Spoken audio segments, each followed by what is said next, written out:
بسم اللہ الرحمن الرحیم رب اشرح لی صدری ویسر لی امری واحلل عقدۃ من لسانی یفقہوا قولی۔ میں ہوں آپ کا اردو ٹیچر وقاص اعظم اور آپ کو Noor school and college Google classroom میں خوش آمدید کہتا ہوں۔ خدا کرے میری عرض پاک پر اترے وہ فصل گل جسے اندیشہ زوال نہ ہو، یہاں جو پھول کھلے وہ کھلا رہے صدیوں، خزاں کو گزرنے کی بھی مجال نہ ہو۔ خدا کرے کہ میرے ایک بھی ہم وطن کے لیے حیات جرم نہ ہو، زندگی وبال نہ ہو۔ عزیز طلبہ، نظریہ پاکستان سے مراد یہ تصور ہے کہ متحدہ ہندوستان کے مسلمان ہندوؤں، سکھوں اور دوسرے مذاہب کے لوگوں سے ہر لحاظ سے منفرد اور مختلف ہیں۔ ہندوستانی مسلمانوں کی صحیح اساس دین اسلام ہے اور دوسرے سب مذاہب سے بالکل مختلف ہے۔ مسلمانوں کا طریقہ عبادت، کلچر اور روایات ہندوؤں کے طریقہ عبادت، کلچر اور روایات سے بالکل مختلف ہیں۔ اسی نظریے کو دو قومی نظریہ بھی کہا جاتا ہے، جس کی بنیاد پر 14 اگست 1947 کو پاکستان وجود میں آیا۔ نظریے کے متعلق آپ کے نصاب میں شامل ایک تحقیقی مضمون نظریہ پاکستان، جس کو ڈاکٹر غلام مصطفیٰ خان نے تحریر کیا، تو دیکھتے ہیں کہ اس میں انہوں نے ہمیں کیا کیا معلومات مہیا کی ہیں۔ سب سے پہلے ہم ڈاکٹر غلام مصطفیٰ خان کا تعارف دیکھتے ہیں۔ ڈاکٹر غلام مصطفیٰ 23 ستمبر 1912 کو پیدا ہوئے اور 25 ستمبر 2005 کو وفات پائی۔ ڈاکٹر غلام مصطفیٰ خان جبل پور میں پیدا ہوئے۔ جبل پور بہادر کا ایک شعر ہے۔ والد کا نام گلاب خان تھا، جو نسلاً پٹھانوں کے یوسفزئی خانوادے سے تعلق رکھتے تھے۔ خاندان سے تعلق رکھتے تھے۔ ابتدائی تعلیم جبل پور سے حاصل کی، پھر اعلیٰ تعلیم کے لیے علی گڑھ چلے گئے۔ وہاں سے انہوں نے فارسی، اردو اور قانون کا امتحان پاس کیا اور امراوتی کالج ناگپور بھی انڈیا کا ایک شہر ہے، میں بطور استاد مقرر ہوئے۔ قیام پاکستان کے بعد وہ کراچی چلے آئے۔ یہاں وہ پہلے اردو کالج اور پھر سندھ یونیورسٹی میں صدر شعبہ اردو مقرر ہوئے۔ ڈاکٹر صاحب کو بے شمار سرکاری اور غیر سرکاری اعزازات سے نوازا گیا۔ اعزاز وہ انعام و تمغے جو حکومت کی طرف سے عطا کیے جاتے ہیں۔ وہ ہندوستان، پاکستان اور بنگلہ دیش کی یونیورسٹیوں میں پی ایچ ڈی سطح پر لکھے جانے والے کئی مقالات کے ممتحن رہے۔ ممتحن امتحان لینے والا اور ممتحن جو امتحان دے، جس کا امتحان لیا جائے، زیر اور زبر کا فرق ہے۔ ممتحن امتحان لینے والا، ممتحن جو امتحان دے، امتحان دینے والا۔ اردو تحقیق کی روایات کو مستحکم کرنے میں مضبوط ڈاکٹر غلام مصطفیٰ خان کا اہم کردار ہے۔ یعنی کہ انہوں نے تحقیق کی جو روایت ہے جو پیچھے سے چلی آ رہی ہے، اس میں ڈاکٹر غلام مصطفیٰ کا بڑا اہم کردار ہے کہ انہوں نے اس ورثے کو ساتھ لے کر چلا۔ انہوں نے خود بھی گراں قدر خدمات انجام دیں اور تحقیقی کام کرنے والوں کی سرپرستی بھی کی۔ انہوں نے زبان کے ساتھ ادبی اثرات کی دریافت کا فریضہ بھی انجام دیا۔ یعنی کہ انہوں نے زبان کو تو اہمیت دی، لیکن ساتھ ساتھ ادب سے کیا کیا نتائج نکالے جا سکتے ہیں یا ادب سے کیا کیا فائدے حاصل کیے جا سکتے تھے، یہ کام بھی انہوں نے بخوبی سر انجام دیا۔ ڈاکٹر صاحب کا اسلوب انداز سادہ اور سلیس ہے، یعنی کہ آسان لفظوں میں لکھتے ہیں، چھوٹے چھوٹے جملوں میں معنی اور مطلب کی پوری وضاحت کر دیتے ہیں۔ یعنی کہ زیادہ تمہید نہیں باندھتے، بلکہ چھوٹے چھوٹے جملوں میں ہی وہ بات کو واضح کر دیتے ہیں۔ دینی معلومات ہوں، علمی، ادبی یا تحقیقی، ان کا انداز بیان توضیحی اور تشریحی تھا۔ توضیحی، تحقیقی اور تشریحی، کھول کر بیان کرنا۔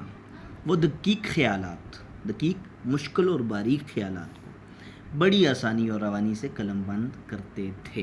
یعنی کہ ان کو مشکل خیالات قلم بند کرنے بھی کوئی مشکل پیش نہیں آتی تھی۔ انکسار اور سادہ بیانی ان کے اسلوب کا حصہ ہے، یعنی کہ وہ اپنی تحریروں میں زیادہ شوخ سے کام نہیں لیتے، دکھاوے سے کام نہیں لیتے۔ ان کا مقصد صرف قوم تک معلومات پہنچانی ہے اور قوم کی اصلاح کرنی ہے یا کاری کو فائدہ پہنچانا ہے۔ فارسی میں ان کی مہارت مسلم الثبوت ہے، مسلم الثبوت، تسلیم شدہ ہے۔ اب ان کی تصانیف دیکھتے ہیں، کون کون سی کتابیں انہوں نے تحریر کی۔ علمی نقوش، تاریخ اسلاف، ادبی جائزے، تحقیقی جائزے، تاریخ بیرام شاہ، سرگزشت کابل، چند فارسی شعراء، برصغیر میں فارسی ادب، اقبال اور قرآن، معارف اقبال، مطالب اقبال، مقدمات ڈاکٹر غلام مصطفیٰ خان، ہمارا تلفظ، جامع القواعد وغیرہ۔ تعارف کے بعد ہم آتے ہیں اپنے مضمون کی طرف، یعنی کہ نظریہ پاکستان کی طرف۔ مسلمانوں نے ہمیشہ رواداری کو اپنا شیوا بنایا ہے۔ رواداری کہتے ہیں لحاظ کو، برابری کو، شیوا طریقہ۔ لیکن جب کفر و الحاد اپنا غلبہ حاصل کرنا چاہتا ہے تو مسلمان اس کے مقابلے کے لیے ڈٹ کر کھڑا ہو جاتا ہے۔ ڈٹ کر کھڑا ہو جاتا ہے، ثابت قدم رہتا ہے۔ کہتا ہے کہ مسلمان ہمیشہ لحاظ کو اور برابری کو اپنا طور طریقہ، رنگ ڈھنگ بناتے ہیں، لیکن جب کفر و الحاد، جب بے دینی اپنا غلبہ حاصل کرنا چاہتی ہے تو مسلمان اس کے سامنے کیا ہوتے ہیں؟ ڈٹ کر کھڑے ہو جاتے ہیں۔ بادشاہ اکبر کی بیجا رواداری اور ملکی سیاست میں ہندوؤں کے عمل دخل کی وجہ سے ملک میں کافرانہ طور طریقے اس قدر رائج ہو گئے تھے کہ مسلمانوں کی آزادی خود ان کے دینی معاملات میں بھی ختم ہو گئی تھی۔ رواداری وہی لحاظ، بیجا رواداری، بد لحاظی، جس برابری کی ضرورت نہ ہو وہ برابری۔ بادشاہ اکبر بادشاہ جو ہے اپنے والد ہمایوں کے بعد تخت نشین ہوا۔ 1556 میں اس نے اقتدار سنبھالا اور 1605 تک یہ بادشاہ رہا۔ اصل نام جلال الدین محمد اکبر تھا۔ ہندوستان پر نصف صدی تک حکومت کی اور تاریخ میں اکبر اعظم کے نام سے مشہور ہوئے۔ 1542 میں عمر کوٹ سندھ میں پیدا ہوئے۔ اپنے باپ ہمایوں کی وفات کے بعد 14 سال کی عمر میں حکومت سنبھالی۔ اگرچہ خود ان پڑھ تھا مگر علم و ہنر کے باکمال لوگوں کا بہت بڑا قدردان تھا۔ 1605 میں وفات پائی اور آگرہ کے قریب سکندرہ میں دفن ہوئے۔ دین الہی اور منصبداری نظام کی وجہ سے کافی شہرت ملی۔ تو بادشاہ کی بیجا رواداری جو تھی اس سے نقصان یہ ہوا کہ ملک میں کافرانہ طور طریقے رائج ہو گئے اور مسلمان اپنے دینی معاملات میں بھی ان کے پاس جو اختیارات تھے وہ کیا ہو گئے؟ ختم ہو گئے۔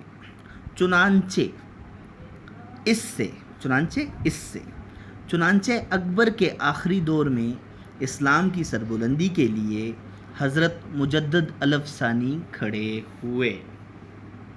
مجدد الف ثانی کون تھے جی؟ مجدد الف ثانی 1564 سے 1624 تک کا ان کا سفر ہے اور 1564 میں مشرقی پنجاب کے ایک شہر سرہند میں پیدا ہوئے۔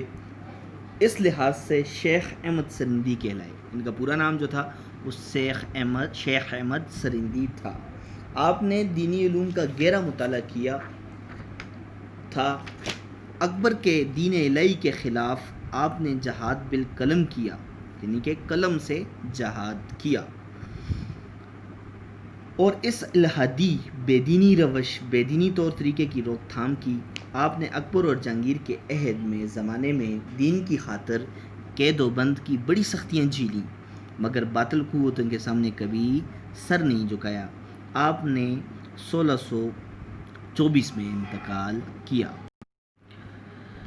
آپ نے جہانگیر کے زمانے میں محض دین کی خاطر قید و بند کی سختیاں جھیلیں اور اسلامی قدروں کو نئے سرے سے فروغ دیا۔ اسلامی قدروں کو، اسلامی طور طریقوں کو۔ اچھا، اب اکبر کی اس بیجا رواداری اور دین کے معاملات میں چھیڑخانی کی وجہ سے ان کے خلاف مجدد الافسانی اٹھ کھڑے ہوئے تاکہ وہ ان کو ان جو دین کے اندر نئی نئی چیزیں وہ لے کے آ رہے تھے ان سے روک سکیں. اس قربانی کی وجہ سے مجدد الافسانی یعنی شیخ احمد سرندی جو ہیں وہ اکبر کے بیٹے جہانگیر کے زمانے میں قید بھی ہوئے اور انہوں نے قید و بند کی سختیاں بھی برداشت کی. ان کے اثرات سے شاہ جہاں اور اس کے بعد اس کا بیٹا اورنگزیب دین کا خادم ہوا. ہاں تو اکبر جو شیخ احمد سرندی نے جو اکبر کے خلاف بغاوت کا علم بلند کیا تھا اس کی وجہ سے شاہ جہان اور اورنگزیب عالمگیر جو ہیں وہ دین کے خادم بن گئے، یعنی کہ دین کے لیے انہوں نے بہت زیادہ کام کیے. اب جہانگیر کون تھا جی؟ ذرا جہانگیر کے اس پر دیکھتے ہیں.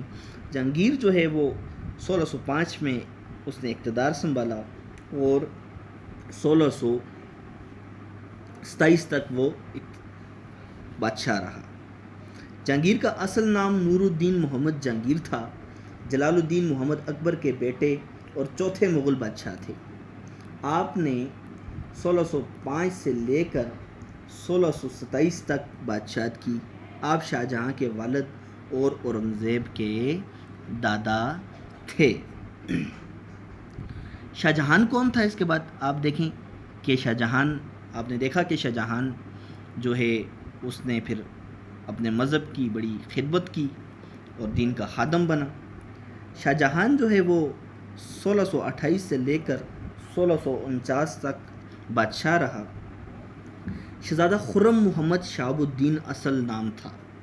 جہانگیر کے بیٹے اور 5ویں مغل بادشاہ تھے. آپ لاہور میں پیدا ہوئے اور آگرہ میں انتقال کیا. ممتاز محل آپ کی بیوی تھی جس کے لیے آپ نے آگرہ میں تاج محل بنایا تھا.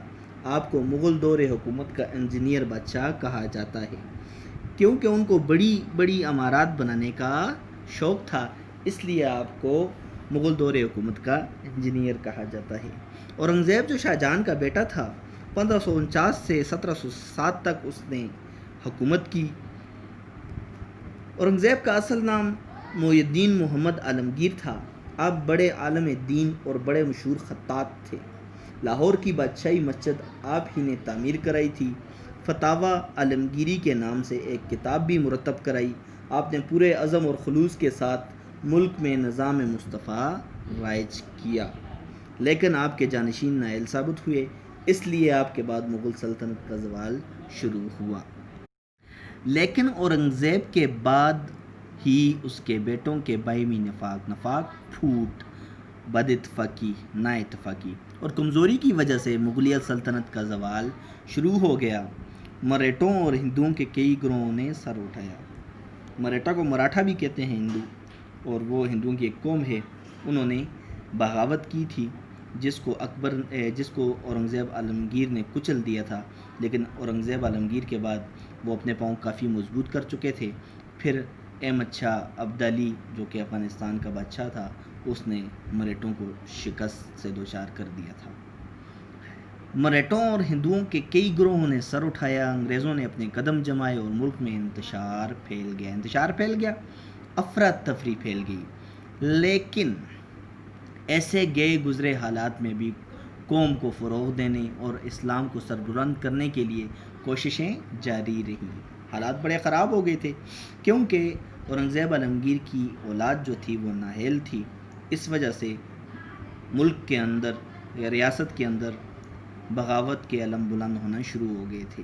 لیکن پھر بھی ان گئے گزرے حالات میں بھی اسلام کی سربلندی کے لیے کیا ہوئی جی؟ کوششیں جاری تھیں. اور وہ کوششیں کرنے والے کون تھے؟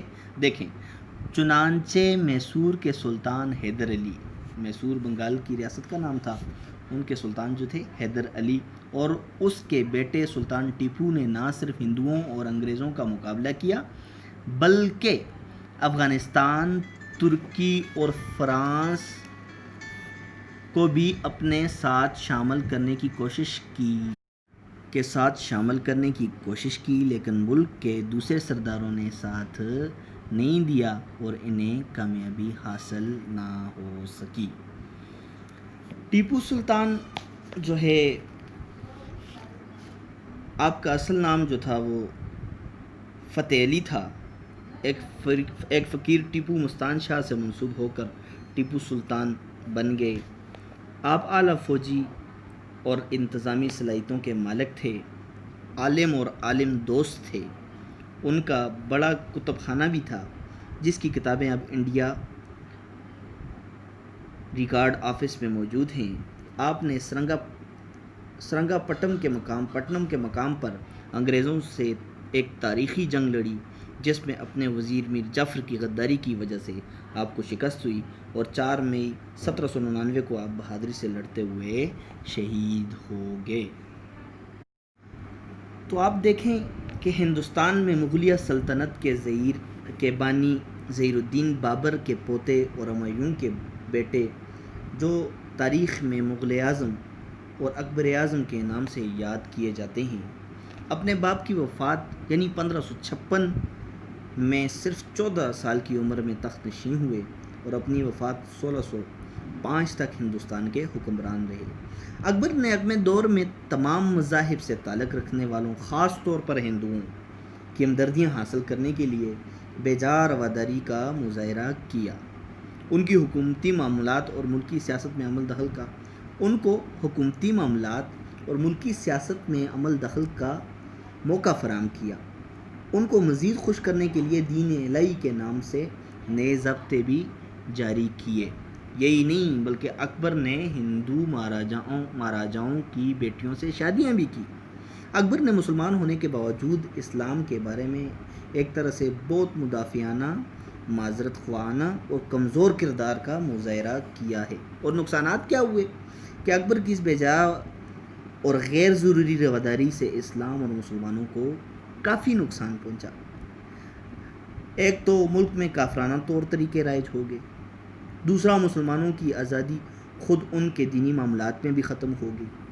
حکومت اور سیاست کے کافی اختیارات غیر مسلموں کے ہاتھ میں چلے گئے۔ ان نقصانات کے ازالے کے لیے پھر کھڑا کون ہوا جی؟ وہ ایک مرد مجاہد جس کو مجدد الافسانی کہتے ہیں۔ انہوں نے اس کافرانہ طور طریقوں کو روکنے کے لیے مہم چلائی اور ان کے خلاف جہاد کا اعلان کیا۔ ثانی مسلمان مجدد الافسانی یعنی شیخ احمد سرہندی کی خدمات اور قربانیوں کو قدر کی نگاہ سے دیکھتے ہیں۔ انہوں نے جہانگیر کے زمانے میں محض دین کی خاطر قید و بند کی سختیاں برداشت کی اور اسلامی قدروں کو فروغ دیا جو اکبر اور جہانگیر کے دور میں کمزور ہو چکی تھی۔ اور یہ مجدد الافسانی ہی کی تعلیمات اور کوششوں کا نتیجہ تھا کہ شاہ جہان اور اس کا بیٹا اورنگزیب عالمگیر دین کا خادم بنا۔ اسلام کو اس کی اصل روح کے مطابق بحال کرانے کے لیے مجدد الافسانی کا کردار تاریخی اور مثالی رہا ہے اور اسلامی تاریخ کا سنہری باب ہے۔ اس کے بعد سلطان حیدر علی جو میسور کا حکمران تھا، انہوں نے اپنے دور میں انگریزوں اور ایسٹ انڈیا کمپنی کے بڑھتے ہوئے اثر و رسوخ کی شدید مزاحمت کی اور انگریزوں کے خلاف کئی لڑائیاں کی جو تاریخ میں میسور کی پہلی لڑائی اور میسور کی دوسری لڑائی کے نام سے مشہور ہیں۔ پھر ان کا بیٹا تھا سلطان ٹیپو، تاریخ میں شہر میسور اور ٹیپو سلطان کے نام سے بھی یاد کیے جاتے ہیں۔ ان کی پوری زندگی ان کے اس قول سے عبارت ہے کہ شیر کی ایک دن کی زندگی گیدڑ کی 100 سالہ زندگی سے بہتر ہے۔ دونوں باپ بیٹوں کا منصوبہ کیا تھا کہ جب انگریزوں نے ہندوستان میں اپنے قدم جما لیے تو میسور کے سلطان حیدر علی اور ان کے بیٹے سلطان ٹیپو نے منصوبہ بنایا کہ ہندوستان کی مختلف ریاستوں اور اقوام کو متحد کیا جائے اور ساتھ ہی افغانستان، ترکی اور فرانس کو بھی اپنے ساتھ شامل کیا جائے اور ان سب کا ایک مضبوط اتحاد بنا کر انگریزوں کا مقابلہ کیا جائے اور انہیں ہندوستان سے نکالا جائے۔ لیکن ان کا منصوبہ کیا ہو گیا جی؟ ناکام ہو گیا۔ اس ناکامی کی وجوہات کیا ہیں جی؟ ملک کے دوسرے سرداروں نے ان کا ساتھ نہیں دیا۔ مسلمان سرداروں میں میر جعفر جیسے لوگ پیدا ہو گئے۔ میر جعفر جو تھا وہ ٹیپو سلطان کا وزیر تھا جو غدار تھا، اور انگریزوں نے دوسرے سرداروں کو لالچ اور دھمکیاں دے کر اپنے ساتھ ملا لیا اور بیرون ملک سے بھی مدد نہ مل سکی۔ ان وجوہات کی بنا پر سلطان حیدر علی اور ان کے بیٹے سلطان ٹیپو کو کامیابی نہ مل سکی۔ تو عزیز طلبہ، آپ نے دیکھا کہ آج کا ٹاپک بڑا انٹرسٹنگ بھی ہے، آج کا موضوع بڑا خوبصورت موضوع تھا۔ اس سے ہمیں ہماری جو ہسٹری ہے یا نظریہ پاکستان ہے اس کے بارے میں کافی معلومات بھی مہیا ہوئیں۔ تو آپ نے کیا، اور مجھے یقین ہے کہ آپ نے بہت کچھ سیکھا بھی ہوگا۔ اگر آپ کو کسی چیز کی سمجھ نہیں آئی، اس کے اندر کسی لفظ کی نہیں آئی یا کسی تشریح کی نہیں آئی، کسی خلاصے کی نہیں آئی، کوئی بھی آپ کو بات پریشان کر رہی ہے تو آپ نے کمنٹ میں بتانا ہے، اور ساتھ آپ نے کرنا یہ ہے، آپ کا ہوم ورک یہ ہے کہ آپ نے کچھ شخصیت کا اس پہلے پیراگراف میں، اہم شخصیات کا پہلے پیراگراف میں ذکر ہوا ہے، ان شخصیات کو میں نے بڑے ہی جامع انداز میں آپ کے سامنے ان کے حالات زندگی پیش کیے ہیں۔ تو آپ نے اکبر بادشاہ، مجدد الافسانی، جہانگیر، شاہ جہان، پھر اس کا بیٹا اورنگزیب عالمگیر، پھر اس کے بعد سلطان حیدر علی اور سلطان ٹیپو، ان کے حالات زندگی جو میں نے بیان کیے ہیں وہ آپ نے لکھ کے مجھے سینڈ کرنے ہیں۔ اللہ آپ کا حامی و ناصر ہو۔ اللہ حافظ۔